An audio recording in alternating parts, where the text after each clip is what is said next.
Audiolibro, Movimiento Anexionista, la mejor solución para una Cuba próspera y libre de dictadura. Por Milko Baute. Escrito y publicado en el año 2020. Introducción. El modelo económico y social que eligió el gobierno de Cuba con la toma de posesión de Fidel Castro, luego de que Fulgencio Batista saliera del poder, huyendo de la isla el 31 de diciembre de 1958, lo cual provocó su derrocamiento y el triunfo de la revolución de los rebeldes cubanos dirigidos por los Castro, fue el socialismo. Aunque aparentemente esa no era la idea de la revolución por algunos de sus líderes como Frank Pez, Hubert Matos y otros, porque el objetivo de esa revolución en armas era liberar a Cuba de un régimen represor y dictatorial, llevándola a la democracia y no a una dictadura comunista al estilo marxista-leninista, que se había implantado en Rusia a principios del siglo XX, después de la Primera Guerra Mundial. Pero en la mente de Castro no estaba solo la idea de liberar a Cuba del régimen de Batista. Él quería el poder y para prolongar o eternizarse en ese poder político debía aliarse a una potencia militar como la Unión Soviética. Fidel Castro engañó a líderes revolucionarios, a sus seguidores, a su pueblo y al mundo entero declarando que él no era comunista cuando tomó el poder político en enero de 1959. No solo engañó, sino que traicionó y asesinó a todo el que se oponía o le era estorbo. El socialismo es un sistema fracasado, que no funcionó en una superpotencia y el país más grande del mundo como la Unión Soviética, que lo experimentó por 70 años sin lograr convertirse en un país del primer mundo, sino por el contrario muchos murieron de hambruna. Pero menos podría funcionar en una isla de 10 millones de habitantes y pocos recursos como Cuba, y mucho menos con una dictadura comunista al estilo castrista. Si Castro o los revolucionarios cubanos se hubieran aliado a Estados Unidos, o mejor aún, se hubieran anexado o unido como otro estado al de su vecino capitalista, la isla de Cuba hubiera continuado prosperando como épocas pasadas, la cual era considerada como la perla de las Antillas. Un país próspero y en desarrollo, por debajo solamente de Estados Unidos y Canadá en el hemisferio americano. Pero hoy en día es el país más pobre de América Latina sin duda alguna y sigue en decadencia económica, moral y cultural. Es lógico que lo que no ha funcionado por 60 años, jamás funcionará en un mundo moderno y civilizado, si se sigue haciendo lo mismo o se mantiene el mismo modelo y gobierno, sin democracia, sin libertades y sin derechos. Hawái es una isla del Océano Pacífico, a unos 4.000 kilómetros de distancia de las costas de California en los Estados Unidos. A finales del siglo XVIII fue anexada a los Estados Unidos como el Estado 51, con apenas 1,5 millones de habitantes. Aunque Hawái no produce mucho, es hoy en día el mejor estado de la nación, con mejor calidad de vida, más prosperidad y más seguridad. Si llegáramos a ver un día a la isla de Cuba unida a Estados Unidos, les aseguro que será mucho más próspera que Hawái, la cual solo tiene unas 10,931 millas cuadradas. En comparación con Cuba que tiene 42.426 millas cuadradas y 10 veces más la cantidad de habitantes, con muchos más recursos naturales. Sería un cambio radical que pudiera ocurrir en menos de 10 años. Cuba no perdería su identidad ni su soberanía porque Hawái no la ha perdido, pues allá mantienen hasta su propio idioma, sus costumbres, cultura y tradiciones. Para muchos es considerado un paraíso. Esto sería como un hermano menor buscando la protección del hermano mayor, que en este caso sería el vecino. Es como una pequeña empresa que se fusiona con una gran empresa o corporación para que funcione mejor y obtenga mejores beneficios para esa pequeña empresa y sus empleados, y así todos ganan. Otro ejemplo que pudiera mencionar es el Estado de Israel, con menos de 14 millones de habitantes y que se encuentra en medio de un campo minado, rodeado de países hostiles que lo odian y los quieren desaparecer, por envidia y por extremismo religioso. Israel es el estado más próspero del Medio Oriente, es una nación libre y soberana que depende de la protección de su hermano mayor, los Estados Unidos, aunque está bien lejos del continente americano. Israel no pudiera haber prevalecido sin la protección, ayuda incondicional y cooperación mutua de Estados Unidos, quien Dios ha usado y sigue usando para cuidar de su rebaño, de su pueblo. Porque aunque Dios no hace acepción de personas, Dios cumple lo que promete y por la promesa que le hizo a Abraham, el padre de los judíos y el padre de la fe cristiana, y porque la salvación viene de los judíos, ya que Jesús, el Hijo de Dios, el Dios encarnado, el Verbo que es la palabra de Dios que vino al mundo. Hecha carne en Cristo, era judío y Dios ha protegido a Israel a pesar de sus enemigos que han querido exterminarlos y desaparecerlos, pues el diablo, nuestro enemigo común, siempre ha intentado deshacer los planes y el orden del Creador. Si en Cuba algún día se lograra una transición democrática multipartidista y un partido con ideas anexionistas o unionistas, un partido esencialmente republicano, gana las elecciones y hace una propuesta a un partido conservador de derecha en Estados Unidos existente para ese momento, creo que al menos podríamos lograr que Cuba llegue a ser como Puerto Rico, un estado asociado, en caso de no ser de interés de Estados Unidos adquirirla como otro estado de la nación. Aunque muchos crean que a ningún partido de los dos partidos mayores en Estados Unidos le interesa Cuba, lo cierto es que a Estados Unidos no le conviene tener una dictadura comunista tan cerca, en el Caribe, sabiendo que, aunque no significa un peligro latente para la nación en estos momentos, sí es un peligro para la estabilidad político y económica del continente, al menos para los conservadores de la derecha, como el Partido Republicano. Estados Unidos trataría de evitar que luego de que Cuba lograra su libertad en una transición pacífica y democrática de ser posible, volviera otra dictadura a formarse, sabiendo que Irán, Corea del Norte, Rusia y China tienen sus intereses en la región, por la cercanía que tiene de Estados Unidos y porque es un área de tránsito próspera y con un clima único. Estas tres naciones son potencias nucleares, no solo son competidores de Estados Unidos sino enemigos traicioneros, que, aunque no le declaran la guerra a Estados Unidos y pretenden opacarlo y secretamente conspirar contra este. De cierto Estados Unidos lo consideraría y apoyaría a los cubanos en esto, porque no querrán repetir la historia de la crisis de octubre, que dio comienzo a la Guerra Fría, en donde estuvimos a punto de una tercera guerra mundial nuclear.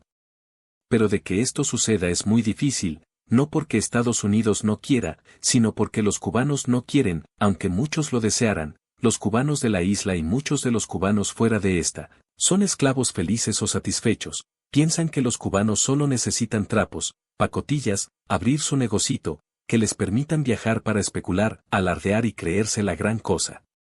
Los cubanos perdieron el sentido de la libertad y no tienen idea qué es la dignidad. Creen que todo es vestir, pasear, disfrutar, vacilar, beber y comer con gusto.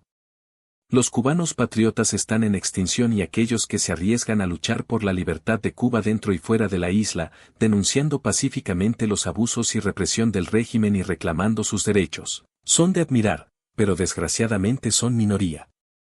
La mayoría de los cubanos sufren del síndrome de Estocolmo. Aún fuera de Cuba son perseguidos y esclavos del régimen, porque temen hablar, denunciar, anunciar o al menos decir la verdad de lo que pasa en Cuba, de los abusos, atropellos, falta de libertades y derechos y de la miseria que vive el pueblo, el cual depende de las migajas de sus gobernantes y especialmente de las que les dan sus familiares o amigos fuera de Cuba. El cubano sencillamente no quiere ser libre, no le interesa la democracia o la independencia, más bien quiere seguir dependiendo del gobierno, y no solo aquellos que viven en Cuba, sino los que huyen o se exilian en el extranjero, pues todo cubano que abandona la isla es un exiliado, aunque no todos son refugiados o perseguidos políticos, también pretenden vivir de los gobiernos extranjeros que los reciben, con el cuento de que son refugiados, se amparan en los beneficios de la ley del refugio político, cuando en verdad son colaboradores activos o pasivos, conscientes o inconscientemente del régimen cubano. Cuando las personas se acostumbran al mal, llega el momento que terminan aceptándolo y hasta halagándolo. Muchos cubanos merecen ser libres, independientes, prósperos, sin necesidad de comprometerse con el régimen que los oprime, los limita y los controla, pero honestamente cada vez quedan menos.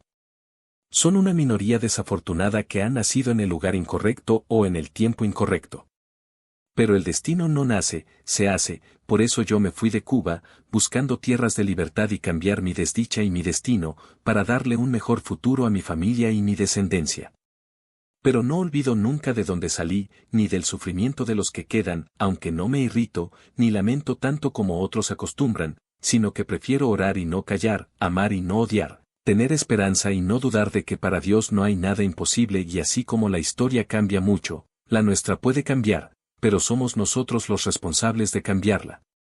Espero que esto haga conciencia, para que aquellos que son partícipes y cómplices paren de serlo, se pongan a cuentas con Dios, sea que crean o no, y se pongan a orar.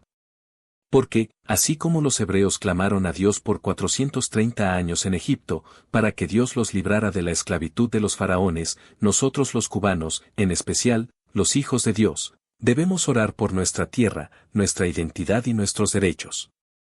Dios nunca nos podrá sacar de la miseria mientras mantengamos la actitud de conformidad, dependencia del hombre y de temor. Los cubanos pueden ser libres, pero de nada sirve orar, clamar y ayunar, si nos mantenemos callados y conformes, siendo de esa manera partícipes conscientes o inconscientemente de ese régimen. Anexionismo cubano. El anexionismo es la doctrina política que defiende la anexión o unión de territorios realizada por los grandes estados. En derecho internacional, es la agrupación voluntaria de varios estados en uno o, más frecuentemente, incorporación de un estado o parte de un estado por otro. Esta incorporación puede suponer la desaparición total del estado absorbido o una simple reducción de su territorio. En el orden internacional e histórico la anexión reviste extraordinaria importancia como supuesto de la transformación de los estados. Los Estados Unidos ensancharon su espacio territorial a consecuencia de numerosas anexiones, tales como la compra de Florida 1819 a España, la compra de Alaska 1867 a Rusia, la conquista de Puerto Rico, Filipinas y Guam 1898 tras la guerra con España, la incorporación voluntaria de Texas 1845 y Hawái 1898, etc. En 1932 Henry Stimson, secretario de los Estados Unidos, declaró en una nota dirigida a China y Japón que Norteamérica no tenía intención de reconocer situaciones, tratados o convenios que se produjeran por medios contrarios al Pacto de la Sociedad de Naciones o a las obligaciones derivadas del Tratado de París. La Asamblea de la Sociedad de Naciones abundó en la misma opinión el 11 de marzo de 1932. La doctrina Stimson fue aplicada por los Estados Unidos al Estado marioneta de Manchukuo, surgido de la guerra chino-japonesa 1932, a la conquista de Etiopía por Italia 1936, a la incorporación de Austria 1938 y de Checoslovaquia 1939 a Alemania y a las anexiones de Letonia, Lituania y Estonia 1940 por la Unión Soviética. El Tratado de Río de Janeiro, 10 de octubre de 1933, suscrito por Argentina, Brasil, Chile, México, Paraguay y Uruguay, al que España se adhirió en 1934, declaraba en su artículo 2. Grados que las partes contratantes no reconocerán arreglo territorial alguno que no sea obtenido por medios pacíficos ni la validez de la ocupación o adquisición de territorios que sea lograda por la fuerza de las armas. En el mismo criterio se inspiran los Acuerdos de Buenos Aires, 23 de diciembre de 1936, y el Acta de Chapultepec, suscrita por la Conferencia Interamericana sobre Problemas de la Guerra y de la Paz, que en su octava resolución, parte primera, ratificaba el derecho de todo Estado a su integridad e inviolabilidad territorial, consideraba acto de agresión a los Estados firmantes cualquier atentado contra ellas y establecía una serie de sanciones contra los Estados calificados de agresores. El artículo 10 del Pacto de la Sociedad de Naciones obligaba a los miembros de la sociedad a respetar la integridad territorial e independencia política de los demás y a mantener la propia frente a los ataques exteriores. Características. En derecho internacional, es la agrupación voluntaria de varios estados en uno o, más frecuentemente, incorporación de un estado o parte de un estado por otro. Esta incorporación puede suponer la desaparición total del estado absorbido o una simple reducción de su territorio.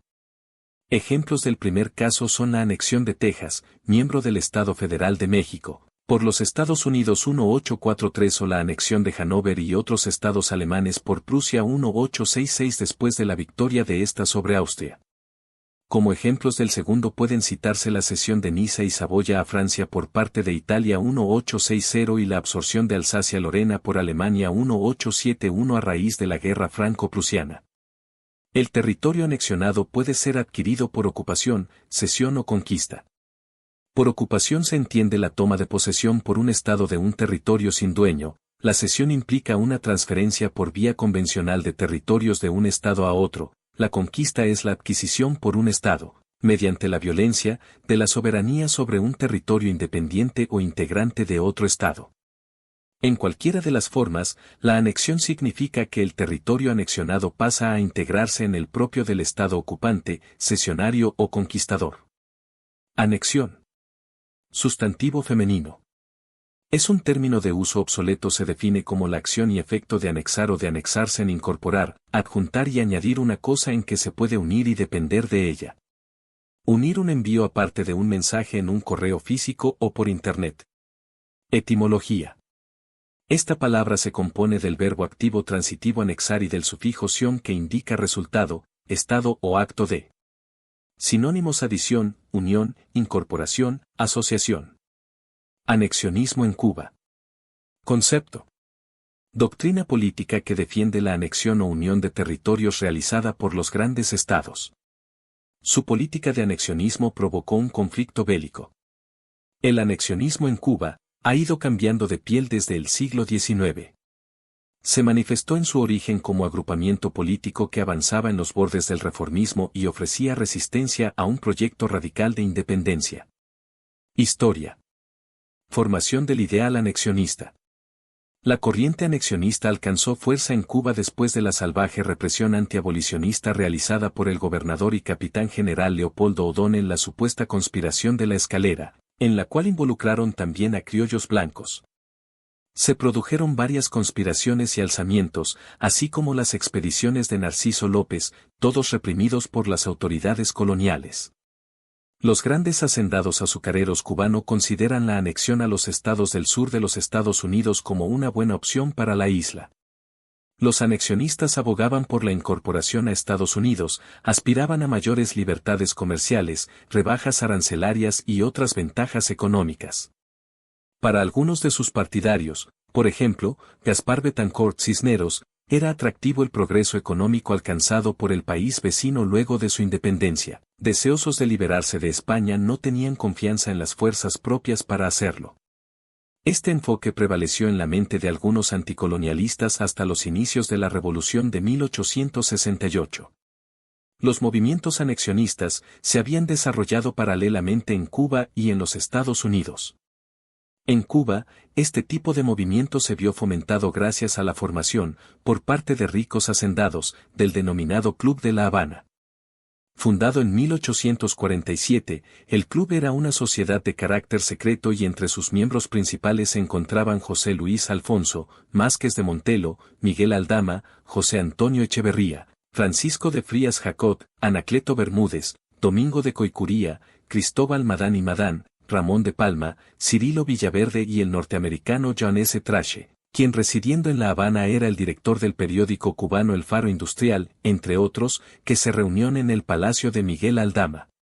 Principalmente. En los Estados Unidos también se habían establecido grupos anexionistas, principalmente formados compatriotas cubanos, exiliados en su mayoría por opiniones liberales. El grupo de Nueva York aglutinaba entre otros a Cristóbal Madán y Madán, Gaspar Betancourt Cisneros y José Aniceto Iznaga. En 1847 Cristóbal Madán organizó en Nueva York un Consejo Cubano, el cual, a principio de 1848, comenzó a publicar el periódico La Verdad. Editado en inglés y en español, se distribuía gratuitamente entre los grupos anexionistas, tanto en Estados Unidos como en Cuba, a donde llegaba clandestinamente. En julio de 1847, ya los órganos de opinión en los Estados Unidos como el Sun de Nueva York, donde también se imprimía sin costo alguno La Verdad, gracias a su director, el anexionista Moses W. Beach, en su editorial titulado Cuba bajo la bandera de los Estados Unidos, expresaba entre otras cosas que Cuba debía ser de la Unión. Poco a poco los periodistas, patriotas y políticos cubanos y de la Unión preparaban al pueblo cubano para el levantamiento armado y el establecimiento de la república que se ideaba para la isla. Conspiraciones. 1. Conspiración de la mina de la Rosa cubana. En 1842 tomaba posesión del cargo de gobernador del Departamento Central el general del Ejército Español, de origen venezolano, Narciso López, quien se estableció en Trinidad.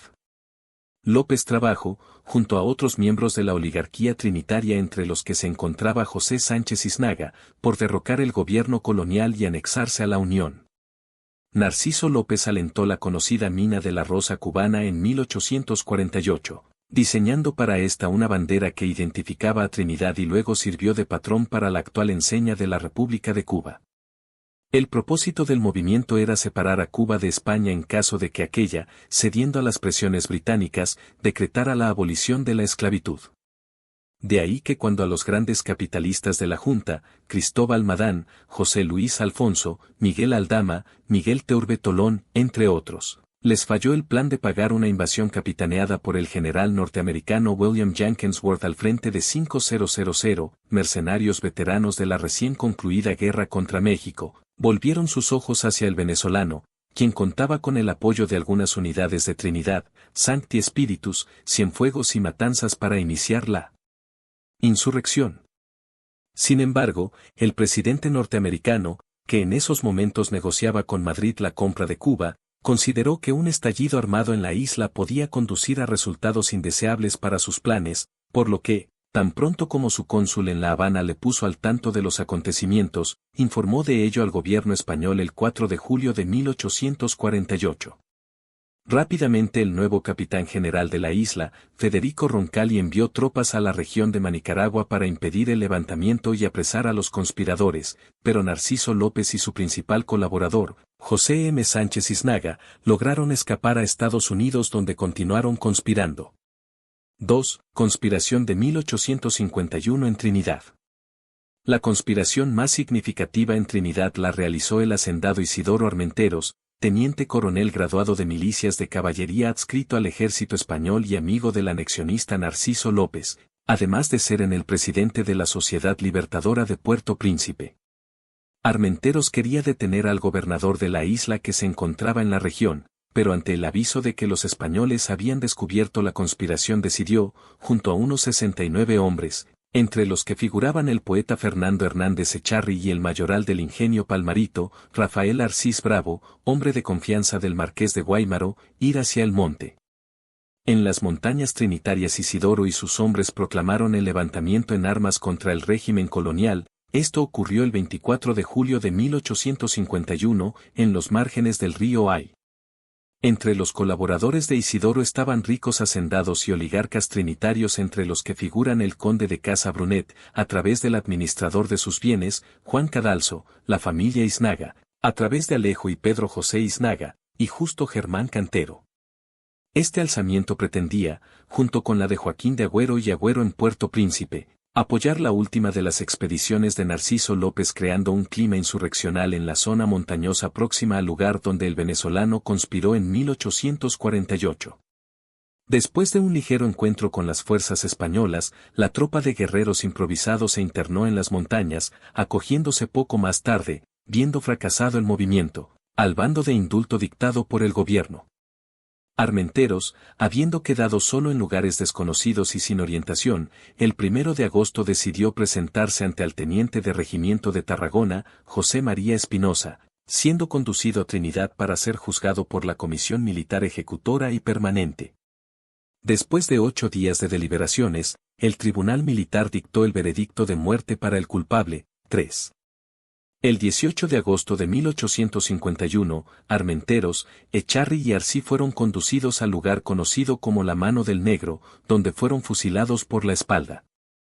Por este hecho Isidoro Armenteros es conocido como el mártir de Mano del Negro. Los demás implicados fueron condenados a penas de cárcel. 3. Alzamiento de Joaquín Agüero. El alzamiento de Joaquín Agüero fue un levantamiento armado ocurrido en 1851 contra el Imperio Español ocurrido en Guaymaro, Camagüey, Capitanía General de Cuba, bajo el liderazgo de Joaquín de Agüero, de ahí su nombre.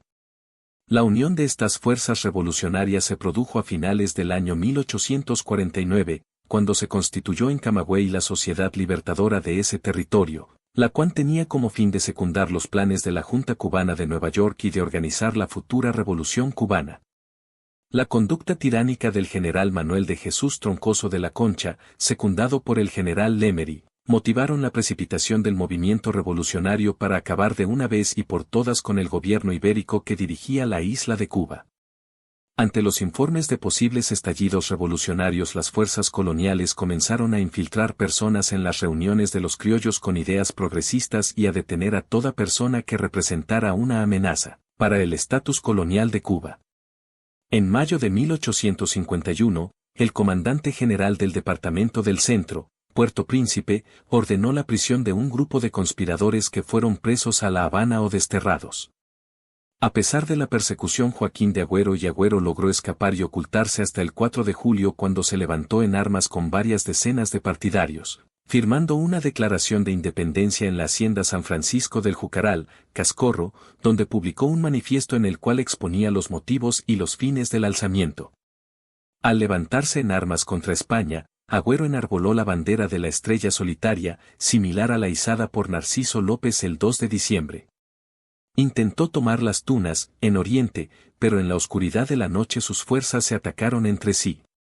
En la finca San Carlos el día 13 de julio de 1851 sobre las 5 horas de la tarde, Camagüey, en el límite con el territorio tunero, libraron un combate y causaron más de 30 bajas, entre muertos y heridos a los españoles, sufriendo 5 bajas de su parte, Victoriano Malledo, esclavo fugado que se incorporó a la partida, Francisco Perdomo Batista, Mariano Benavides, posiblemente José Mariano Benavides Valdés, Juan Francisco de Torres y Miguel Antonio Agüero.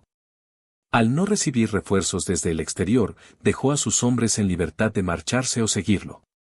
Fue traicionado y apresado, condenado a la pena de muerte en Garrote Villa, que se le conmutó por fusilamiento por no estar designado verdugo, a causa de la muerte natural del verdugo de Puerto Príncipe nombrado Carlos Callejas el día 4 de julio según consta en acta capitular del Cabildo. Luego se creó la leyenda del envenenamiento del mismo por parte de los camagüeyanos. Finalmente resultó fusilado el 12 de agosto junto con Miguel Benavides, Fernando de Sayas y José Tomás Betancourt.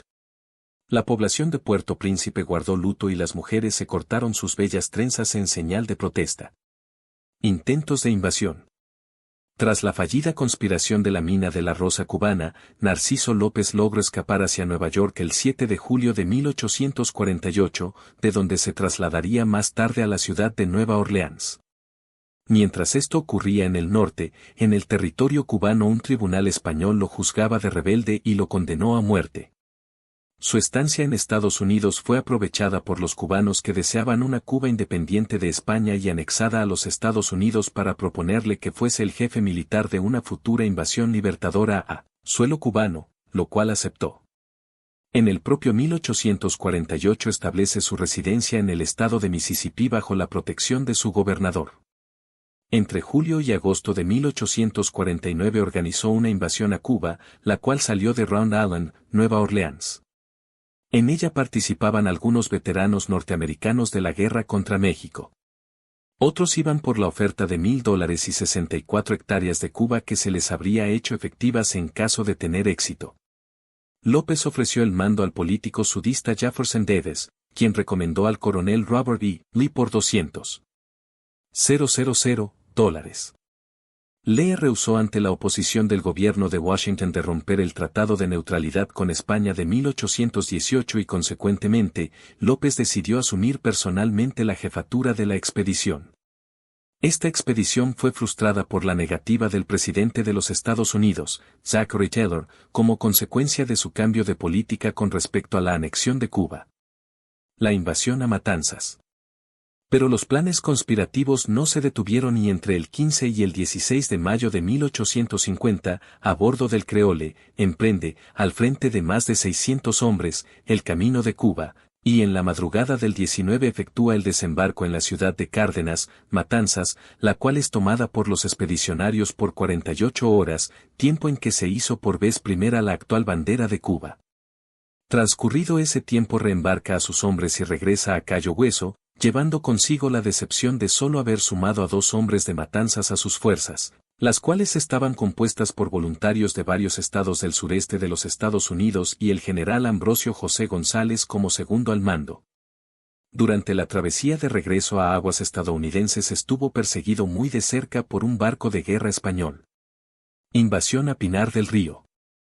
Narciso López, uno de los principales cabecillas del movimiento anexionista cubano y líder de la invasión a Pinar del Río en la cual pierde la vida. Después del fracaso, Narciso López regresa a Nueva Orleans para preparar una nueva expedición. También vivió un tiempo en Pau Christian, lugar donde se empieza a gestar el movimiento libertario. López, más activo que nunca, logró reclutar cerca de 1000 hombres para invadir la isla de Cuba. A la hora de la partida, en Nueva Orleans, solo 600 hombres lo acompañan, y más tarde, debido a que el barco expedicionario necesitaba aligerarse de peso, deja en el puerto de Belice 150 más. Así, al frente de 480, número de soldados que contaba el ejército invasor al llegar a aguas cubanas, llega en breves días, 12 de agosto de 1851, a Playitas, lugar perteneciente a la tenencia de Bahía Honda, en Pinar del Río, en la costa norteña de Cuba, al oeste de La Habana. El plan inicial era desembarcar en la parte central de Cuba, donde existían seguidores de Narciso López esperando su llegada para comenzar la lucha insurreccional. Pero noticias llegadas a sus oídos sobre la existencia de sublevados en el territorio de Pinar del Río hicieron que el contingente revolucionario se dirigiese hacia esa zona. Los que una vez llegados a tierra sostienen un intercambio de disparos con algunos vecinos del Morrillo.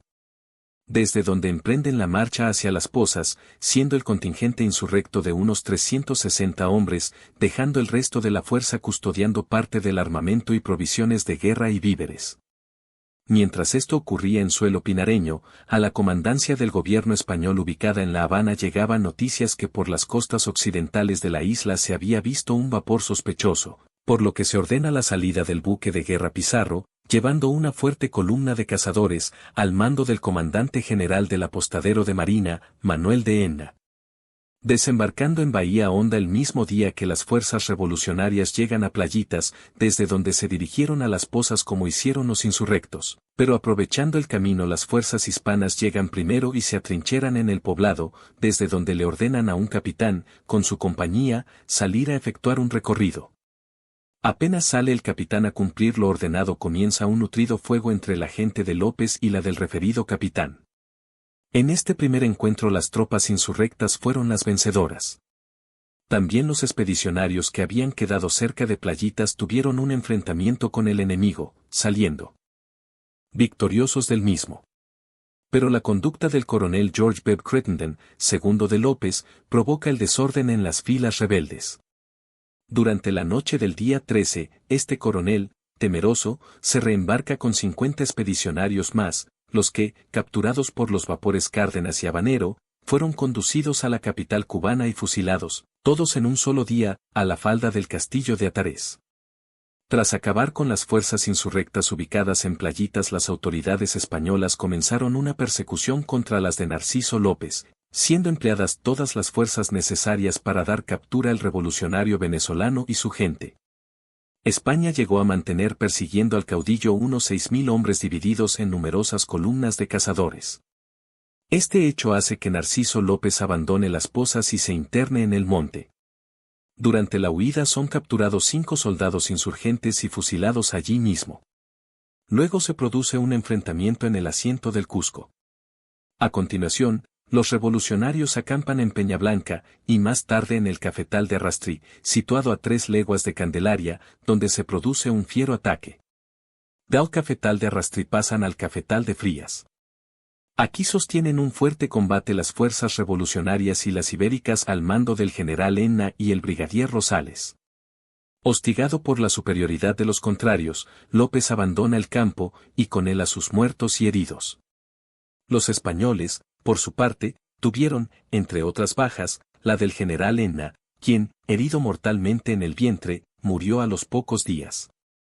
Después de esconderse por un tiempo corto, evitando los cercos enemigos y las patrullas enviadas en su búsqueda, acampa López con la poca gente que le queda en un lugar llamado Martitorena o Candelaria, donde es atacado de improviso, bajo un temporal de agua y viento, por el coronel Angel Alizalde al frente de nutrida columna compuesta de todas las armas. Ante esta situación Narciso López abandona sus posiciones después de dar un breve intercambio de disparos donde caen la mayoría de sus compañeros de lucha. En Bahía Honda, en San Cristóbal, en mitad del campo, fusilan los españoles a los expedicionarios prisioneros. Vuelve López a ser batido en el demolido ingenio del Aguacate y en la sierra de Arroyo Grande. Participantes. Entre los principales líderes y figuras representativas de este movimiento estaban Gaspar de Agramonte, Joaquín de Agüero y Agüero, Miguel de Aldama Alfonso, John Jack Allen, Agustina Arango. Isidoro de Armenteros Muñoz. Juan Arnao Alonso. James Balser. William H. Barton. Juan Bellido de Luna. Gaspar Betancourt Cisneros. Santiago Bombalier. Newton Colbert Breckenridge. Robert H. Breckenridge. Levi Braun. Leonard Chrysler. William L. Crittenden. Ezekiel C. Davis. John E. S. Davis. Joseph Sedir. Francisco Estrampes Gómez. Eduardo Facciolo Alba. Cayenderi, Fay Sox. John Rip Forn. Francisco de Frías Jacot. Georgia Gardner. Justo Jenner y Junco. Benigno Jenner y Junco. Domingo de Goycouría. Ambrosio José González. Francis Paul de Gournay. Familia Guiteras. Benjamin Mills Harney. Thomas Alexander Harris. Thomas T. Hawkins. John F. Higgins. Thomas P. Hoy. Albert W. Johnson. Thomas J. Kennedy. Filibusteros de Kentucky. W. T. Knight. Samuel J. Kokogey. Clark Knott. Francisco Alejandro Laine. John Lama. Mirabeau Bonaparte Lamar. Ángel del Oño. Narciso López. Mansfield Lovell. Alonso Beluce. Juan Manuel Macias. Cristóbal Madden. Frances Seman. Robert Mann. James M. Martin. John McCann. George A. M. Sekleski. John McDermott. Edmund H. MacDonald. John McGuffin. Rafael María Mendive. Theodore O'Hara. John L. O. Sullivan. Appleton Oaksmith. John Thomas Pecker. Ramón Pinto. Egastes Pomeroy. Antonio Ponce. José Agustín Quintero. John Quitman. Carol Rawlings. John Reading. William Redding. Henry Robinson. Tomás M. Rosis. José Antonio Saco. José María Sánchez Isnaga. Burwell Bassett Sayre. Louis Schlesinger. Malbon K. Scott. Samuel S. Scott. Laurent J. Seagur. Joseph A. Smith. Pierre Soule. Randolph Spaulding. Joseph W. Taylor. Marion Cartwright Taylor. Emilia Teurbe Tolón. Miguel Teurbe Tolón. John Sidney Thrasher. Henry Theodore Taras. Basilio N. Tosca. Robert S. Triplet. Porfirio Valiente. Cirilo Villaverde. William Walker. Richard Wayne. Chatham Robert de Auguit. John Stuart Williams. Fielding C. Wilson. Thomas M. Winston. Pensadores. Uno de los pensadores iniciales de la anexión fue el maestro José Antonio Saco, quien la describió de la siguiente forma. Si el gobierno español llegase alguna vez a cortar los lazos políticos que unen a Cuba con España, no sería yo tan criminal que propusiese uncir mi patria al carro de la Gran Bretaña. Darle entonces una existencia propia, una existencia independiente, y si posible fuera, tan aislada en lo político como lo está en la naturaleza.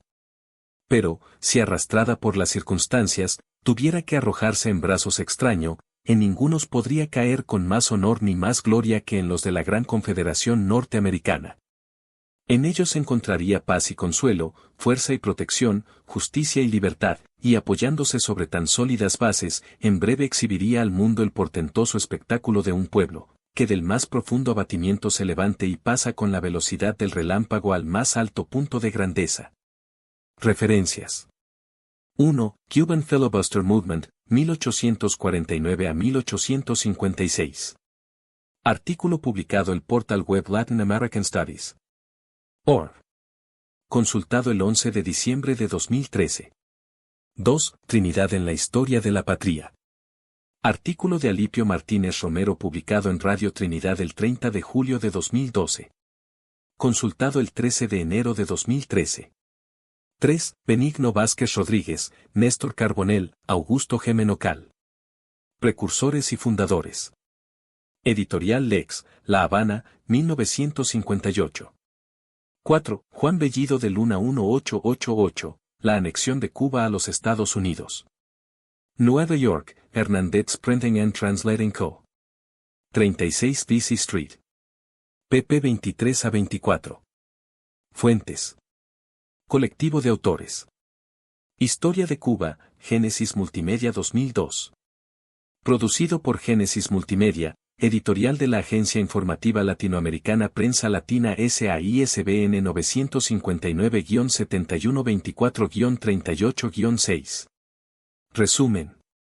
Muchas personas se cuestionan por qué los cubanos no han hecho nada por cambiar las cosas, como luchar, sublevarse, hacer otra revolución que termine con un régimen comunista como fue el caso del dictador Nicolae Ceausescu en Rumanía, quien fue arrestado y ejecutado junto a su esposa en 1989, dando fin a una sangrienta era comunista de 22 años en ese país, o como sucedió más recientemente con Muammar el-Gaddafi en Libia, quien fue linchado públicamente en el 2011 después de una larga dictadura de 42 años, o en el caso menos trágico para su vida como lo fue el dictador Hosni Mubarak de Egipto, quien gobernó por 30 años y finalmente se vio obligado a renunciar.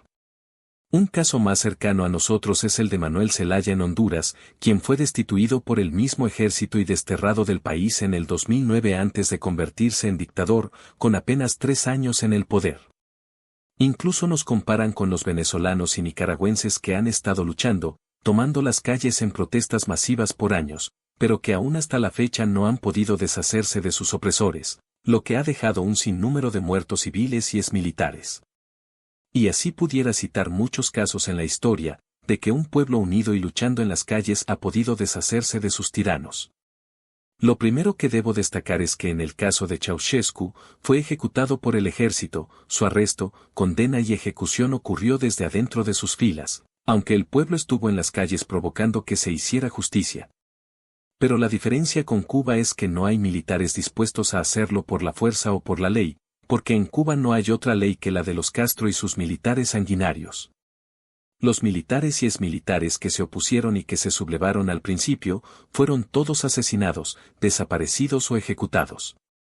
Incluso Castro se deshizo hasta de los que le hacían sombra, como el comandante Camilo Cienfuegos y el mismo Che Guevara, quien según dicen algunas fuentes, Castro dio sus coordenadas para que lo agarrara el ejército boliviano en el año 1967. Desde el comienzo de la revolución castrista en el poder, Castro ordenó entregar y confiscar todas las armas de la población, solo el ejército y la policía tenía armas, pero si se pierde un fusil, el responsable pagaría una condena en prisión muy larga, y con un fusil no se hace una guerra, por lo que nadie se arriesgaría. Aunque en Cuba hay personas que se han atrevido a fabricar armas de fuego caseras, esas armas no son de largo alcance ni tan letales como un fusil. La época revolucionaria del machete fue hace mucho tiempo cuando las armas de fuego apenas tenían un alcance letal de algunos metros, por lo que los mambises cubanos usando sus caballos arremetían contra el ejército español en lo que se le llamaba la carga al machete, ocasionando mucho daño y bajas al enemigo, logrando así que Cuba obtuviera la independencia de la corona española para finales del siglo XIX.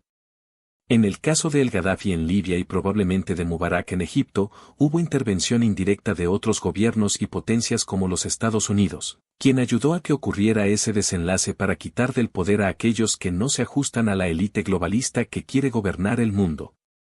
En el caso específico de Gaddafi, quien no aceptaba formar parte del globalismo y la globalización que por años se viene planeando e imponiendo para establecer el nuevo orden mundial. Gaddafi fue un fuerte crítico de esta y en el año 2009 denunció públicamente ante las Naciones Unidas los planes del nuevo orden mundial de esa élite globalista, siendo Obama el presidente de Estados Unidos, quien fue cómplice y promotor de la caída de Gaddafi en el 2011. Algo parecido ocurrió con Jean-Claude Duvalier en Haití en el 1986, quien fue removido del poder gracias a la ayuda que Estados Unidos brindó a los rebeldes para que se alzaran en su contra, así como con Manuel Noriega en Panamá, quien fue arrestado luego de la intervención militar de Estados Unidos a ese país y sentenciado a 40 años de prisión, y quien murió de un tumor en el cerebro en el 2017, antes de terminar su sentencia, a la edad de 83 años. En el caso de Cuba, aunque también fue planeada una intervención militar en el 1961 por Estados Unidos, luego de que exiliados cubanos fueron entrenados en suelo americano para intervenir militarmente por Playa Girón al oriente de la isla, una misión que no se llegó a completar y fue un fracaso para los cubanos, porque en esa ocasión no recibieron el apoyo de la administración Kennedy, quien prefirió negociar con el presidente soviético Nikita Khrushchev para no intervenir militarmente en Cuba y quien estuvo dispuesto a retirar los misiles nucleares de la isla. Esa fue la única oportunidad concreta y más cercana que tuvo el pueblo cubano de liberarse del tirano comunista. No hubo forma de hacerlo desde dentro ni ha habido hasta ahora por 6 décadas, los llamados alzados del Escambray, quienes fueron unos pocos rebeldes que se levantaron en armas contra Castro a principios de la Revolución Comunista, no pudieron con un ejército fuertemente armado, con armas rusas, preparado y protegido por los soviéticos. Los reclutas o mercenarios cubanos que desembarcaron por Playa Girón, quienes a pesar de su voluntad y de la confianza que depositaron en el gobierno americano para su apoyo en su lucha, tampoco pudieron contra el ejército de Castro y los casos aislados de levantamiento de líderes disidentes, de militares cubanos y de la población durante estos 60 años de dictadura no han podido hacer nada para cambiar su destino, porque no han tenido la ayuda militar o al menos el apoyo moral de afuera, y poco a poco el mundo se ha hecho de la vista gorda y han abandonado la lucha de la oposición en Cuba, ignorando a los disidentes que no cuentan con recursos ni con medios para luchar pacíficamente, organizarse, protestar o crear conciencia para que la población deje de participar o comprometerse con el régimen. Cuba es una isla completamente aislada, la población está desarmada, desinformada, desnutrida en la mayoría de los casos, pues la dictadura usa el hambre como estrategia de dominio y control. Y finalmente han creado su nuevo hombre revolucionario que piensa que las cosas hay que ganárselas y no comprarlas con dinero o esforzarse y superarse para obtener lo que uno desee, sino comprometerse con el régimen de una forma u otra, que solo piensan en qué comer hoy, qué vestir, dónde ir, en música, bebida, diversión y no en libertad, en independencia personal, metas ni nuevos rumbos, porque viven encarcelados dentro de una isla, controlados y vigilados como en una prisión, limitados y engañados para que no piensen en organizarse, agruparse, protestar ni levantarse contra su opresor. Levantamientos de la población se han dado varios, solo que no es noticia porque la noticia la controla el régimen cubano, ni tampoco han sido masivos sino aislados y finalmente controlados por la fuerza. Pero el gobierno de Castro ha sido astuto y cada 15 años aproximadamente ocasiona un éxodo masivo donde miles de cubanos logran salir de la isla por mar o tierra, a través de un tercer país y con rumbo a Estados Unidos, especialmente al sur de la Florida. En los años 60 Castro hizo un destierro masivo de cubanos. En el 1980 abrió el puerto del Mariel para todos los cubanos que quisieran irse en las embarcaciones de aquellos familiares que los iban a buscar a la isla. En el 1994 abrió nuevamente las costas para que los desafectos y descontentos con su régimen se fueran en embarcaciones de cualquier clase y así liberar nuevamente la presión en la isla. Desde el comienzo del 2000, especialmente en la época de Obama, la estrategia de Castro de la emigración masiva o el nuevo éxodo provocado ha sido a través de Ecuador y Nicaragua. De alguna forma miles de cubanos lograban salir a estos países financiados por familiares desde Estados Unidos, para llegar hasta la frontera sur de Estados Unidos con México. Por mucho tiempo los demócratas de Estados Unidos eran partícipes de este juego de Castro, porque una de las razones que el Partido Demócrata promueve las fronteras abiertas y la inmigración masiva es por ganar votantes, pero esto ha ido cambiando porque los cubanos, debido a su experiencia, generalmente cuando se convierten ciudadanos americanos se registran republicanos, y eso no les conviene, pues ya sabemos cómo empieza todo y cómo opera, disimula y engaña a la izquierda en cualquier país del mundo. Es por eso que la ley de ajuste cubano, para refugio político, ha ido cambiando y ya el cubano que emigra hacia Estados Unidos si no pide una visa y lo hace por los puntos de control es considerado otro ilegal. Sí, Cuba ha tenido sus épocas, sus oportunidades, sus posibilidades, pero desgraciadamente nunca se ha podido concretar la victoria sobre ese régimen totalitario que gobierna como faraón por 60 años desde 1959 hasta la fecha. Y desgraciadamente el mundo nos ha dado la espalda, y más con esta era globalista, porque la élite mundial le conviene tener dictaduras comunistas y religiosas para tener más control de la población mundial, Y esa es quizás la razón por la que no han podido deshacerse de sus tiranos tampoco los venezolanos y los nicaragüenses. Por otra parte, las organizaciones de derechos humanos y las grandes potencias ven la pasividad del cubano dentro y fuera de Cuba, que desde los años 90 viene mostrando y la conformidad de la población cubana ante su dictadura. ¿Cuántos años más nos queda? No podemos saber, pero sé que Dios puede cambiar nuestro destino y desdicha, solo si buscamos de Él y nos encomendamos a Él con fe y orando siempre. Pero por desgracia, la pasividad y conformidad nos está matando esa esperanza porque hasta la misma Iglesia y sus líderes en Cuba se muestran resignados y conformes. Hemos sido duramente castigados por nuestras acciones y errores pasados, pero más, por las abominaciones que hemos cometido, dándole la espalda al Creador, adorando y rindiendo culto a hombres, a dioses falsos, a ídolos, a figuras creadas por la mano de los hombres, al paganismo, las tradiciones ancestrales, la incultura, la inmoralidad y el analfabetismo político. Si nos quedan 10 años para cumplir los 70 de prueba no puedo asegurarlo, y si así Dios lo hubiera dispuesto, también puede tener misericordia y acortarnos ese tiempo. Ya hemos visto en la historia como emperadores, reyes y dictadores quienes han sido crueles y despiadados por mucho tiempo han llegado a su fin, su caída y sus juicios. Algunos han muerto en poder, otros han sido juzgados y condenados, pero el fin siempre llega.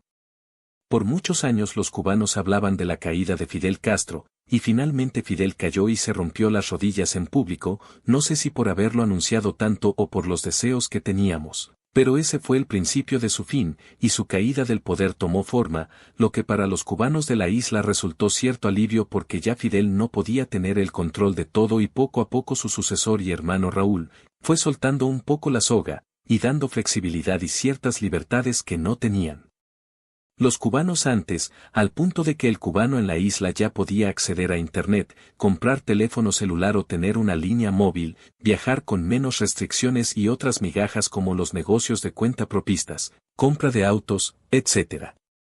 Fidel cayó, pero nada cambió, Fidel murió, pero todavía sigue el régimen tirano, porque el problema de Cuba no es de solo un hombre, es de un régimen político, una ideología y una cultura de odio, control, división y opresión. El problema de Cuba son los cubanos, con su conformidad, su doble moral, su indiferencia y su complicidad, que de hecho son mayoría, la minoría que piensa en libertad prefiere emigrar o escapar, porque no se puede luchar contra el caos y la ignorancia voluntaria. Los disidentes no tienen voz porque Cuba está aislada y prácticamente incomunicada y a nadie le importa ya lo que sufren los pueblos. Prefiero ser yo extranjero en otras patrias, a serlo en la mía. José Martí. Si cree que el sufrimiento de los cubanos es el más grande por el largo periodo que nos ha tocado soportarlo, le diré que no es nada comparado con el sufrimiento del pueblo judío a lo largo de la historia. No somos más ni somos menos, pero Israel es el pueblo de Dios y se ha guardado de contaminarse, del paganismo y el sincretismo, aunque muchos niegan a Jesús como el Mesías. Por lo que han tenido que sufrir no solo gobiernos tiranos, invasiones y destierros, sino el aniquilamiento nazi de su raza y destrucción de su tierra. Sin embargo, hoy en día es el país más próspero y floreciente del Medio Oriente, a pesar de estar rodeados de enemigos religiosos que los odian y quieren desaparecer. Han salido adelante, han progresado, han triunfado y se han multiplicado, porque han dependido de su Dios, quien los protege y levanta después de la prueba. El socialismo es una utopía. Utopía es algo que parece muy bonito, pero es improbable. El capitalismo es real porque es el único sistema o modelo económico y social funcional, ya que se basa en la libertad del individuo. El capitalismo ofrece las 3 libertades básicas: libertad de expresión, libertad económica y libertad espiritual. Mientras el capitalismo premia el esfuerzo, el socialismo premia el compromiso. En el capitalismo el individuo puede controlar al Estado respaldado en la Constitución, en el socialismo el Estado es quien controla al individuo quiera o no, y la Constitución histórico es solo un documento sin valor. Históricamente el capitalismo fue creado para sustituir al feudalismo, un modelo de esclavitud, control y abuso del Estado. El socialismo fue creado para recuperar ese modelo tirano de esclavitud, poder y control, pero con ideas humanistas. En cuanto al fascismo, ese modelo fue una idea socialista con una fusión del capitalismo, basado en economía del libre mercado y propiedad privada, pero siempre con el control del Estado. Es más, teóricamente el fascismo era una idea mejor. Lo que pasa es que un psicópata llamado Hitler, quien fue financiado y elevado al poder por poderes económicos que siempre han soñado con un imperio mundial político, económico y religioso, creó una nueva versión y variante del fascismo, llamada fascismo nazi, la cual era más agresiva, más violenta, más militarizada, pero lejos de la idea original de los progresistas europeos de finales del siglo XIX. Pero como dijo José Martí, ser culto para ser libre. La mente se cultiva leyendo, pero a muchos le encanta vivir en la ignorancia y seguir creyendo todo lo que le ofrece el socialismo, porque suena bonito y justo. Porque mucha gente ama la mentira consciente o inconscientemente, y quieren vivir del Estado o que el Estado administre sus vidas porque los muy necios no saben administrarla. Y el arma fundamental que usa el socialismo o cualquier idea izquierdista es la mentira, a través de la propaganda. Por eso logran engañar a los incultos e ignorantes, quienes son los que lo llevan al poder, para luego quejarse, cuando podían haberlo evitado.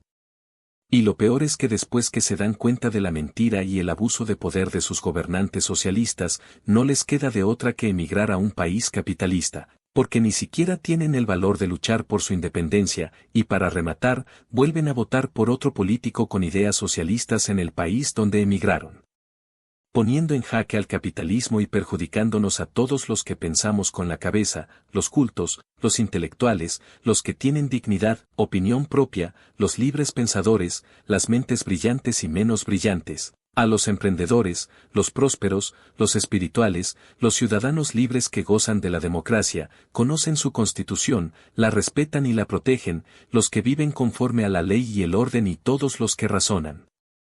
En el mundo hay muchos cráneos, pero pocos cerebros.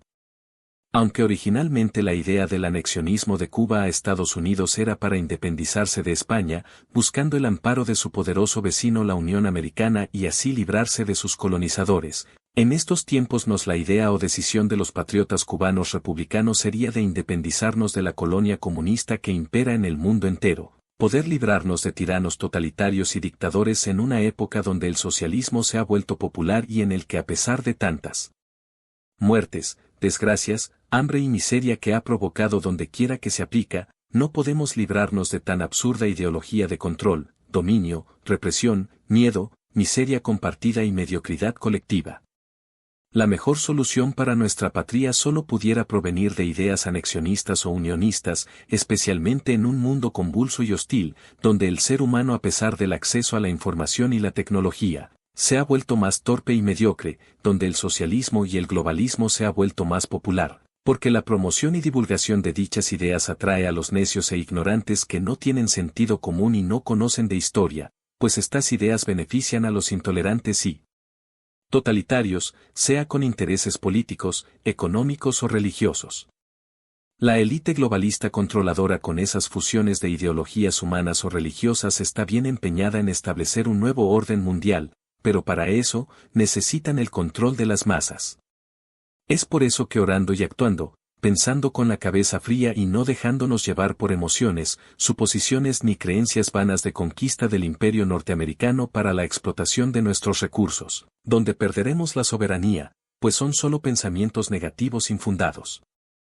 Entonces podríamos tener una verdadera Cuba libre donde los derechos y la libertad se respeten y prevalezcan por siempre. Beneficios de la anexión de Cuba al estado de la Florida, Estados Unidos.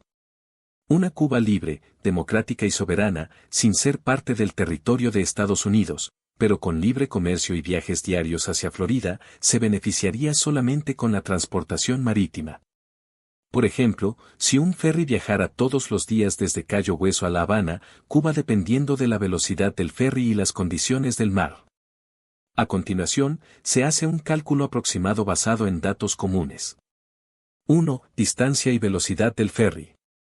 Distancia. El punto más cercano entre Cayo Hueso y Cuba, probablemente La Habana, es de aproximadamente 145 kilómetros, 90 millas náuticas. Velocidad promedio de un ferry rápido. Los ferries modernos suelen viajar a una velocidad promedio de entre 25 y 35 nudos, 46 a 65 kilómetros por hora. 2. Tiempo estimado de viaje. Cálculo a 25 nudos, 46 km por hora.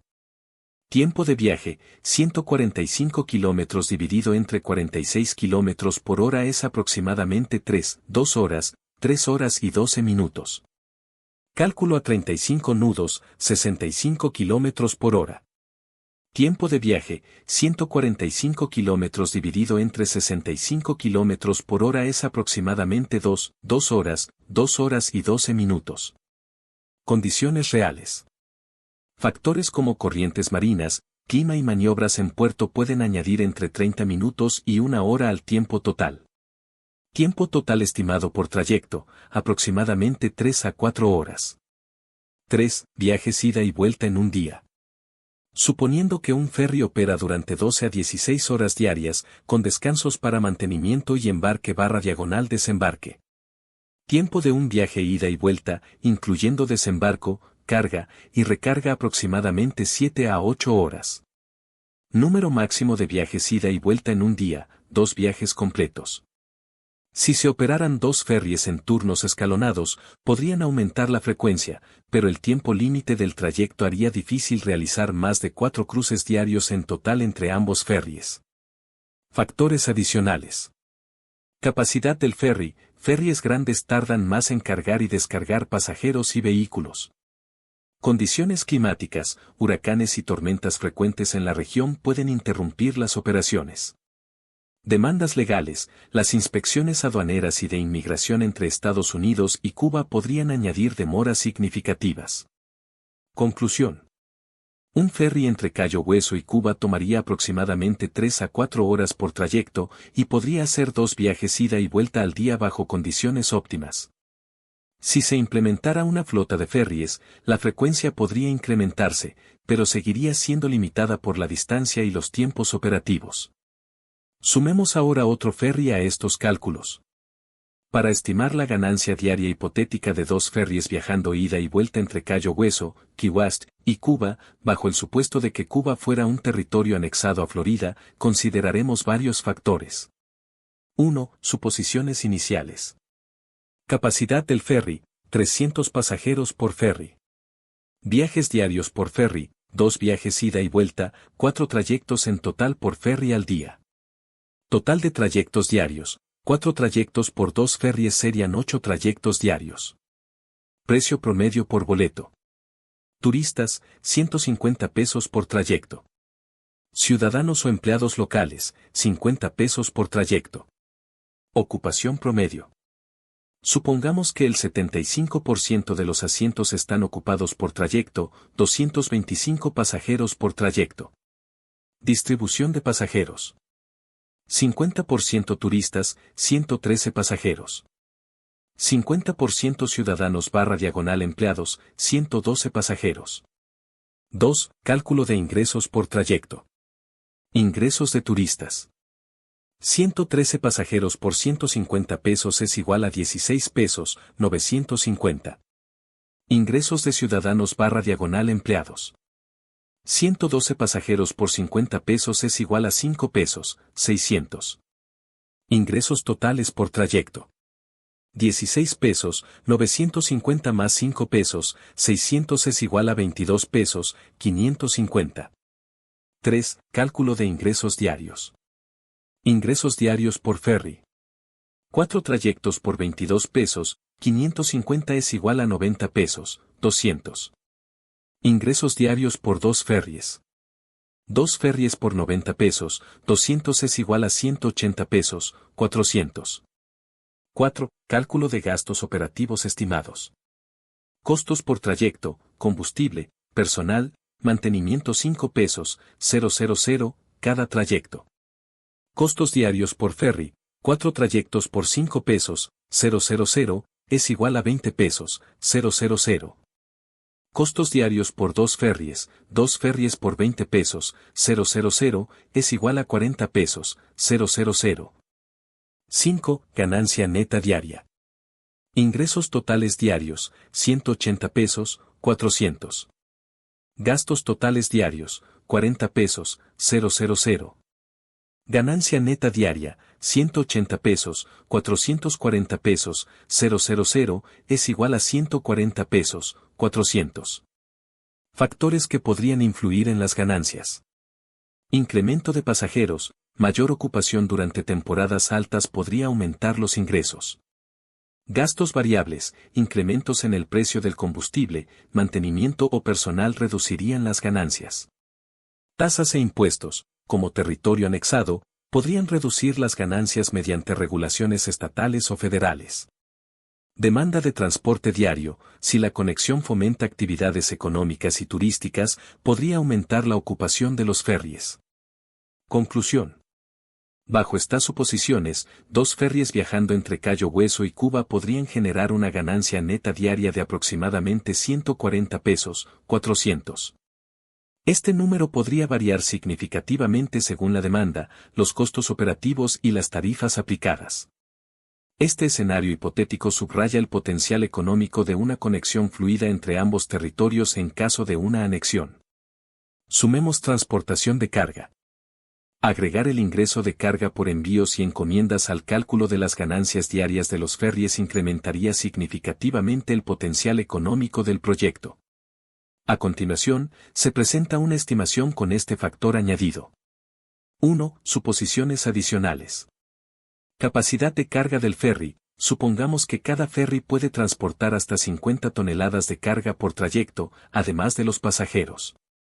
Ocupación promedio de carga. Para ser conservadores, estimamos que los ferries transportan el 75% de su capacidad de carga, 37,5 toneladas por trayecto. Tarifa por tonelada transportada. Carga comercial, 200 pesos por tonelada, incluye bienes para comercio, exportaciones e importaciones. Encomiendas personales, 100 pesos por tonelada, incluye envíos personales, equipaje adicional, etc. Distribución de carga. 70% carga comercial. 30% encomiendas personales. 2. Cálculo de ingresos por carga por trayecto. Carga comercial, 70%. 70% de 37,5 toneladas igual a 26,25 toneladas. Ingreso, 26,25 toneladas por 200 pesos es igual a 5 pesos, 250. Encomiendas personales, 30%. 30% de 37,5 toneladas es igual a 11,25 toneladas. Ingreso, 11,25 toneladas por 100 pesos es igual a 1 peso, 125. Ingreso total por carga por trayecto. 5 pesos, 250 más 1 peso, 125 es igual a 6 pesos, 375. 3. Ingreso total por carga por día. Por ferry. 4 trayectos diarios por 6 pesos, 375 es igual a 25 pesos, 500. Por 2 ferries. 2 ferries por 25 pesos, 500 es igual a 51 pesos, 000. 4. Ganancia diaria incluyendo pasajeros y carga. Ingresos diarios por pasajeros, 180 pesos, 400. Ingresos diarios por carga, 51 pesos, 000. Ingresos totales diarios, 180 pesos, 400 más 51 pesos, 000, es igual a 231 pesos, 400. Costos adicionales por carga. Costos de manejo y transporte de carga por trayecto, estimados en 1 peso, 000, cada trayecto. Costos diarios por ferry, 4 trayectos por 1 peso, 000, es igual a 4 pesos, 000. Costos diarios por 2 ferries, 2 ferries por 4 pesos, 000, es igual a 8 pesos, 000. Gastos operativos totales. Costos iniciales, 40 pesos, 000, más costos de carga, 8 pesos, 000, es igual a 48 pesos, 000. Ganancia neta diaria incluyendo carga. 231 pesos, 448 pesos, 000, es igual a 183 pesos, 400. Impacto adicional. Crecimiento comercial, La posibilidad de transportar bienes y carga entre Cuba y Florida estimularía el comercio y generaría más demanda, especialmente para productos agrícolas, alimentos procesados, medicamentos y equipos industriales. Fomento del turismo. La opción de transportar equipos y bienes personales podría atraer más viajeros, aumentando la ocupación de pasajeros. Expansión de servicios. En el futuro, ferries dedicados exclusivamente al transporte de carga podrían optimizar aún más las ganancias. Conclusión. Al incluir ingresos por carga, la ganancia neta diaria de los ferries aumentaría a aproximadamente 183 pesos, 400. Esto subraya el inmenso potencial económico de una conexión marítima robusta entre Florida y Cuba, especialmente si se combina el transporte de pasajeros con un servicio eficiente de carga. Comparación del estado actual con el territorio anexado, Cuba. ¿De cuánto es el PIB de Cuba actualmente? El Producto Interno Bruto, PIB, de Cuba en 2020 fue de aproximadamente $107.350.000 estadounidenses. Trading Economics, en 2023, la economía cubana experimentó una contracción del 1,9%. Para estimar el PIB de Cuba en 2023, aplicamos la tasa de contracción al PIB de 2020. PIB en 2020, $107.350.000. Contracción acumulada, 2020 a 2023 10, 9% 2020, 1. 3% 2021 más 1, 8% 2022, 1, 9% 2023 es igual a menos 12, 3%. Calculando la contracción acumulada. PIB estimado en 2023, 350 millones de dólares americanos por 1 a 0, 123, son aproximadamente $94.200.000. Por lo tanto, el ingreso bruto anual de Cuba en 2023 se estima en aproximadamente $94.200 millones de dólares estadounidenses. ¿De cuánto es el PIB de Florida actualmente? El Producto Interno Bruto, PIB, del estado de Florida en 2023 se estimó en aproximadamente $1.600.811 estadounidenses. Datos macro. Este valor representa un crecimiento del 4,3% en comparación con el año anterior. Datos macro. Con este PIB, Florida se posiciona como la cuarta economía más grande de los Estados Unidos, contribuyendo con alrededor del 5,7% al PIB nacional. Estados Unidos Facts. Si Florida fuera un país independiente, su economía sería comparable a la de naciones como España o Corea del Sur. Wikipedia. Este crecimiento económico se ha visto impulsado por sectores clave como las finanzas, los servicios profesionales, el comercio y el turismo. Además, la tasa de desempleo en Florida ha mantenido niveles bajos, situándose en un 3% en mayo de 2024, lo que refleja una economía robusta y en expansión. Comparándonos con Hawái. PIB de Hawái. El Producto Interno Bruto, PIB, de Hawái en 2023 fue de aproximadamente $110.265 millones de dólares estadounidenses. Datos macro. El gasto público de Hawái en 2023 representó el 10% de su PIB. Para estimar el ingreso neto anual del Estado, restamos el gasto público del PIB. Ingreso neto anual estimado, $110.265.000, 10% de $110.265.000, es igual a $99.238.500. Por lo tanto, el ingreso neto anual estimado de Hawái en 2023 es de aproximadamente $99.238.5 millones de dólares estadounidenses. Es importante destacar que esta es una estimación simplificada y que el ingreso neto puede variar debido a otros factores económicos y financieros. Cuba anexada al estado de la Florida. Si Cuba se convirtiera en parte del estado de Florida y lograra integrarse a la economía estadounidense, su Producto Interno Bruto, PIB, se vería significativamente impulsado debido a inversión extranjera directa. Empresas internacionales tendrían acceso al mercado cubano sin restricciones actuales. Desarrollo turístico. La combinación del turismo en Florida y Cuba impulsaría a ambos territorios. Mejoras en infraestructura. Fondos federales y privados desarrollarían infraestructuras clave.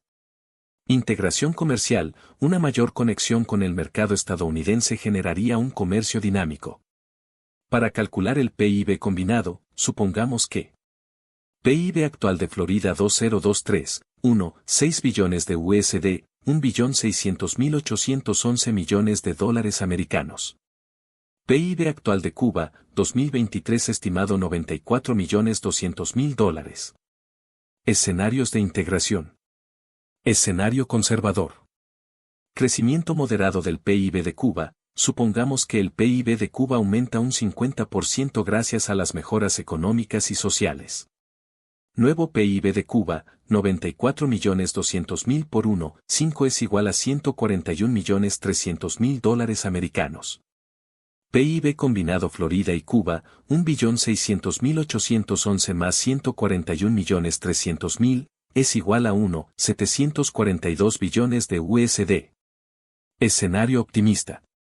Crecimiento más fuerte del PIB de Cuba, supongamos un crecimiento del 100%, lo que duplicaría su economía. Nuevo PIB de Cuba, 94.200.000 por 2 es igual a 188.400.000 dólares americanos. PIB combinado Florida y Cuba, 1.600.811 más 188.400.000, es igual a 1.789.000 dólares americanos. Factores clave para el crecimiento. Turismo, con acceso libre y sin restricciones, el turismo en Cuba podría competir con los niveles actuales de Florida, que recibe más de 130 millones de visitantes anuales. Agricultura y exportaciones, productos como azúcar, tabaco y frutas tropicales se beneficiarían de acceso directo al mercado estadounidense. Educación y fuerza laboral. La integración podría mejorar la productividad laboral gracias a inversiones en capacitación y tecnología. Zonas industriales. La cercanía de Cuba a Estados Unidos podría convertirla en un centro de manufactura y comercio internacional. Conclusión. Si Cuba se integrara a Florida como parte de los Estados Unidos, el PIB combinado del Estado podría alcanzar entre 1,742 y 1,789 billones de dólares, dependiendo de la magnitud del progreso económico de Cuba. Esto colocaría a Florida como una de las economías más grandes del mundo, comparable a países como Italia o Canadá. Añadiendo los recursos naturales de Cuba. La adición de recursos naturales, especialmente petróleo, al cálculo del Producto Interno Bruto, PIB, de un territorio como Cuba podría generar un impacto significativo en la economía combinada con Florida. Para estimar este aumento, debemos considerar 1. Potencial petrolero en aguas cubanas. Según estimaciones de la Administración de Información de Energía de Estados Unidos, EIA, Cuba tiene reservas petroleras probadas de alrededor de 4,6 millones de barriles y una capacidad potencial no probada de hasta 9.000 millones de barriles en sus aguas territoriales.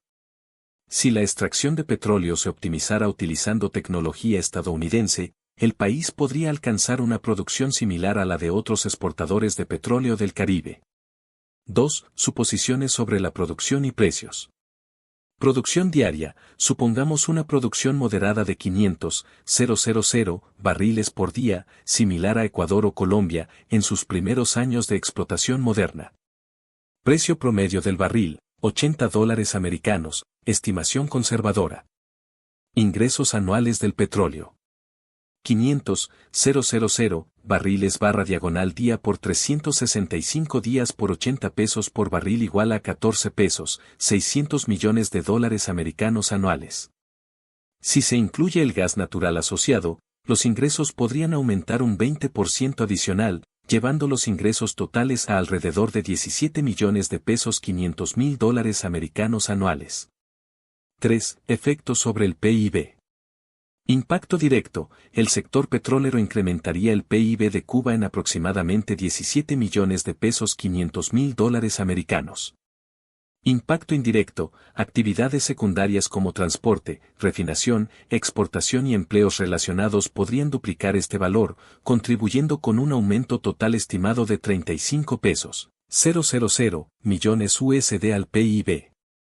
4. PIB combinado Florida y Cuba con petróleo. PIB actual combinado, escenario optimista 1,789 billones de dólares americanos. Aumento por petróleo y actividades secundarias, 35 pesos, 000 millones USD. Nuevo PIB combinado, 824 billones de dólares americanos. 5. Escenario a largo plazo. Si se desarrollaran completamente las reservas petroleras, Cuba podría superar la producción inicial de 500.000 barriles diarios y alcanzar niveles de países como Venezuela en sus mejores años, más de 2 millones de barriles diarios. En ese caso, producción proyectada, 2 millones de barriles diarios por 80 pesos cada barril por 365 días igual a 58 pesos, 400 millones de dólares americanos anuales. Impacto en el PIB combinado. Con actividades secundarias, 100.000 millones de pesos USD adicionales. PIB combinado Florida y Cuba, 889 billones de dólares americanos. Factores clave. Infraestructura, inversiones en extracción, transporte y refinación serían necesarias. Inversión extranjera, la explotación eficiente dependería de la colaboración con empresas multinacionales. Sostenibilidad ambiental, el desarrollo petrolero tendría que equilibrarse con la preservación de los ecosistemas marinos. Mercado energético global, los precios fluctuantes del petróleo influirían en los ingresos. Conclusión.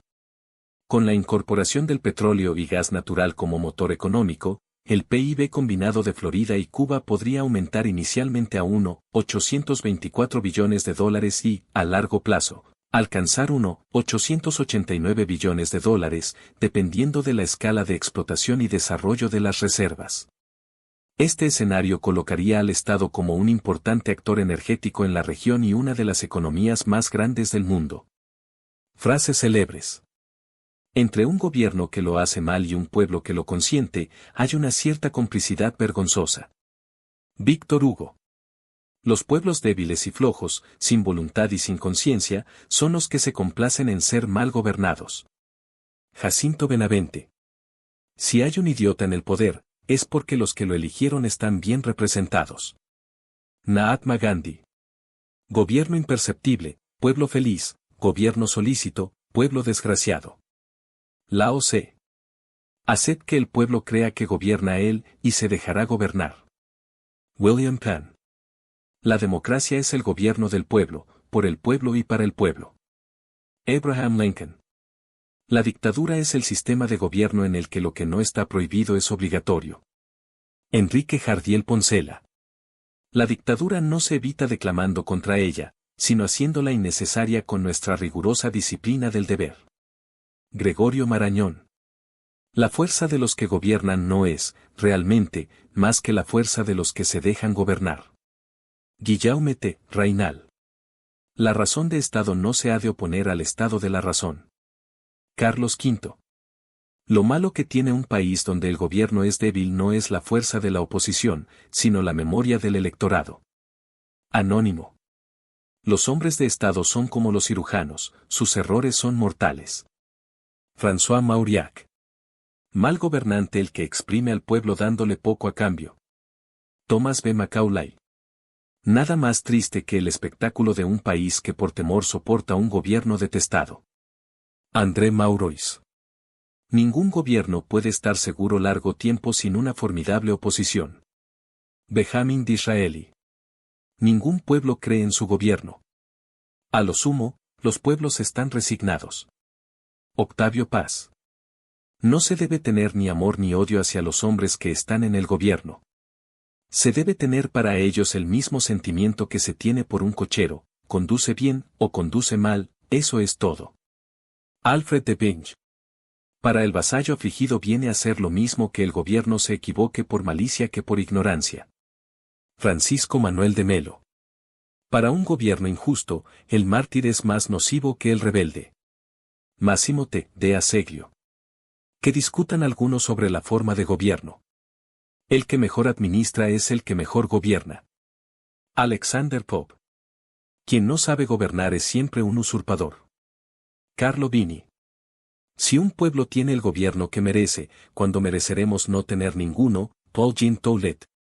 Un Estado está bien gobernado cuando los ciudadanos obedecen a los magistrados, y estos a las leyes. Solón.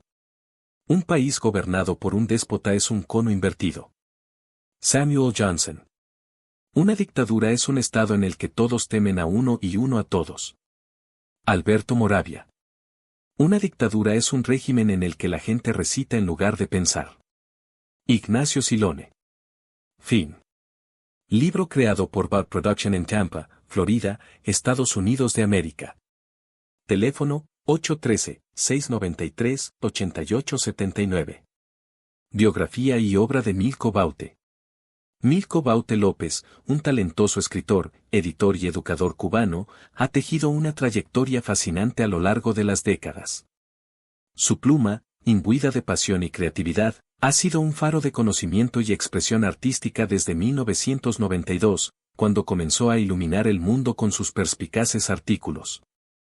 El capítulo más significativo de su vida se escribió el 10 de diciembre de 1995, cuando Milko cruzó fronteras y océanos para volar y establecerse en los Estados Unidos. Esta tierra de oportunidades se convirtió en su nuevo hogar y en el año 2001, con un profundo sentido de pertenencia, abrazó la ciudadanía estadounidense, fusionando sus raíces cubanas con su amor por la diversidad cultural. La búsqueda de conocimiento y sabiduría siempre ha sido una constante en la vida de Milko. Este apasionado autodidacta, ansioso por nutrir su intelecto, se embarcó en una travesía académica notable. Estudió filosofía a través de un curso en línea impartido por la Universidad de Edimburgo en Escocia y, en 2016, culminó su viaje académico con éxito, convirtiéndose en un graduado de esta venerable institución. Milko Baute no solo es un consumado escritor, sino también un prolífico autor. Desde 2008 hasta el presente, ha dado vida a más de 80 libros, desplegando su talento literario en inglés y español. Además de su obra personal, Milko desempeña un papel fundamental en la industria editorial como editor, redactor y distribuidor, colaborando con otros autores para llevar sus historias al mundo.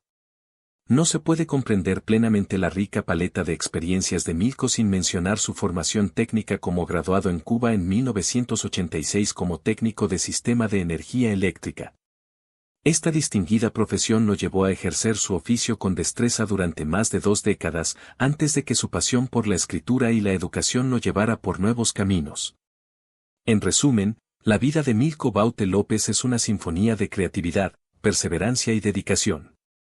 Su travesía desde las costas cubanas hasta las fronteras de los Estados Unidos, pasando por la exploración académica y la prolífica producción literaria, es un testimonio de su inquebrantable espíritu y su compromiso con el enriquecimiento cultural y el conocimiento en todas sus formas.